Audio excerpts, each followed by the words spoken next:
Hello friends, మీరు చూస్తున్నారు జేపీఐ systems.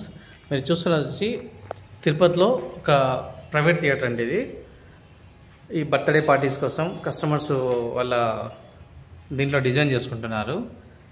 దీనికి వచ్చేసరికి మనం సౌండ్ సిస్టమ్ చేస్తున్నాము. Complete sound system, screen, projector అన్నీ వస్తాయి. దీనికి ఒక స్క్రీన్ వస్తుంది. దీనికి ఇది చాలా పెద్ద రూమ్ అండి. దీనికి ఏ విధంగా ఆడియో అవుట్పుట్ కావాలో ఆ విధంగా మనం డిజైన్ చేస్తున్నాము. చూసినట్టయితే ఇదంతా అకౌస్టిక్ వర్క్ చేస్తున్నారు. దీనికి ఇంకా పూర్తిగా రావాలి. దీంట్లో వచ్చేసి రిక్లైనర్స్ అన్నీ వస్తాయి. ఏదన్నా కన్స్ట్రక్షన్ ఒక 15 డేస్లో రెడీ అయిపోతుంది. ఇది కూడా ఆల్రెడీ వీళ్ళకి మనం చేస్తున్నాము. 2 థియేటర్లు 3 థియేటర్లు చేసాము. ఇది 4th థియేటర్. ఇది నెక్స్ట్ దీన్ని కూడా వర్క్ స్టార్ట్ చేసి ఫినిష్ చేస్తాము. అండ్ ఇటువంటి సౌండ్ సిస్టమ్ మన దగ్గర నుంచి బెస్ట్ అవుట్పుట్ కావాలంటే కాంటాక్ట్ చేయండి. వీటికి రూమ్ ఏ విధంగా కావాలో ఆ విధంగా డిజైన్ చేస్తాం మేము. Thank you.